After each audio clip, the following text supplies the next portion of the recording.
السلام علیکم ورحمۃ اللہ وبرکاتہ۔ بسم اللہ الرحمن الرحیم۔ وَأَقِيمُوا الصَّلَاةَ وَآتُوا الزَّكَاةَ وقال اللہ تعالی فی اموالہم حق للسائل والمحروم۔ صدق اللہ العظیم۔ رب اشرح لی صدری ویسر لی امری واحلل عقدۃ من لسانی یفقہوا قولی۔ سیرت نبوی صلی اللہ علیہ وسلم انسانوں کی زندگی کے لیے نمونہ اور مثال بنائی گئی ہے، تو آپ صلی اللہ علیہ وسلم کا اس موقع پہ کہ جو 9-10 ہجری میں مختلف عرب کے قبائل نے آ کر دین سیکھنا شروع کیا، تو آپ نے کمال مصلحت اور کمال ذمہ داری اور حکیمانہ انداز سے دعوت اور عمل اور تبلیغ کا انداز ایسا اختیار کیا اور ایسے خوبصورت طریقے سے ان کی خدمت کی اور ان کو تحفے تحائف دیے اور ان سے خوش اخلاقی سے پیش آئے اور 2-2 3-3 دن ان کو اپنا مہمان بنایا اور اپنی عبادت مسجد نبوی میں کرتے ہوئے عملی نمونے ان کو دکھائے، تو وہ لوگ اچھی طرح سمجھ کر مسلمان ہوتے گئے اور اپنے علاقوں میں جا کر اسلام کے مبلغ بن گئے۔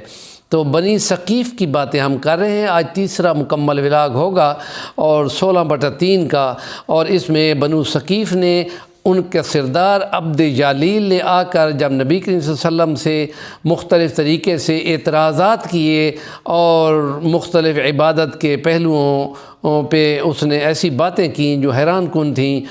کہ ہمیں زنا کی اجازت دی جائے اور ہمیں شراب کی اجازت دی جائے اور ہمارا سود تو ہمارا اپنا پیسہ ہے، اور یہ باتیں جب کیں تو نبی پاک صلی اللہ علیہ وسلم نے اس کو روکا کہ بے حیائی اور فحاشی مذہب کے ساتھ مقابلے میں آتی ہے اور اس لیے اس کی اجازت نہیں ہے، خدا نے اس کو منع کیا ہے اور بہت برا کام ہے۔ اور شراب اور جوا جو ہے وہ بندے کی فطرت مزاج کو الٹ دیتا ہے، اور اس لیے فرمایا انما الخمر والمیسر والانصاب والازلام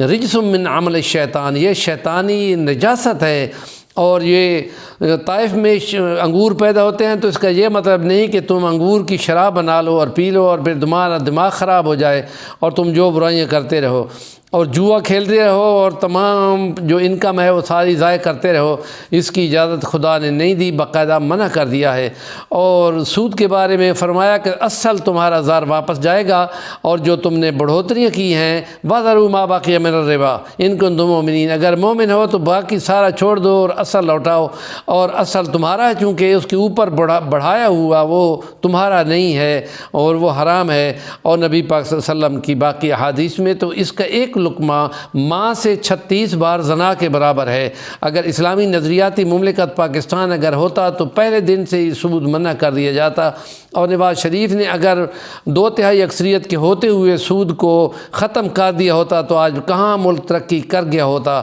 تو ہم یہ کہتے ہیں کہ وہ جب مایوس ہو گئے تو پھر انہوں نے عبد جالیل نے کہا کہ یا رسول اللہ میں نماز میں اور زکوٰۃ میں چھوٹ دے دی جائے، تو نبی پاک نے فرمایا وہ بھی کوئی مذہب ہے جس میں عبادت کا کوئی پہلو نہ ہو، تو اس لیے وہ خاموش ہو گیا۔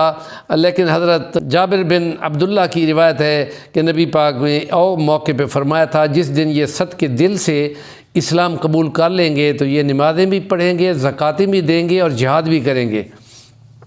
اور پھر انہوں نے پوچھا کہ ہمارے لات کے ساتھ آپ کیا کریں گے، بت کے ساتھ؟ نبی پاک نے فرمایا وہ توڑا جائے گا۔ تو انہوں نے کہا کہ جو توڑنے جائے گا اس پہ عذاب بھی آ سکتا ہے۔ حضرت عمر یہاں پہ بول پڑے، ان کو مزاج میں تیزی تھی، تو آپ نے فرمایا خدا کے بندو اتنے عقل والے ہو، اپنے ہاتھ سے بنائے ہوئے بت سے ڈرے۔ انہوں نے کہا کہ عمر ابن خطاب ہم تمہارے ساتھ بات کرنے نہیں آئے، آپ ہمارے ساتھ بات نہ کریں، آپ خاموش ہو گئے۔ تو انہوں نے کہا کہ بھئی یہ لات کا بت ہم سے تو نہیں توڑا جائے گا، آپ خود توڑنے کا انتظام کریں یا بندے بھیجیں۔ حضور مسکرا دیے اور فرمایا اچھا یہ بت شکنی کا کام ہمارے ہی ذمہ ہے، تم سے تو نہیں ہو سکتا۔ اور پھر وہ لوگ یوں واپس ہوئے تو نبی پاک نے حضرت ابو سفیان اور حضرت مغیرہ بن شعبہ کو فرمایا کہ تم جاؤ اور طائف میں جا کر ان کا بت لات کو توڑ دو اور ان کا معبد جو عبادت گاہ ہے اس کو بھی گرا دو۔ تو یہ ولاگ جو ہے یہاں بنی ثقیف کا مکمل ہوتا ہے۔ ہمارے چینل کا نام ہے صفی الوانی، ضرور سبسکرائب کریں اور کام کی بات کا کمنٹ آپ کیا کریں۔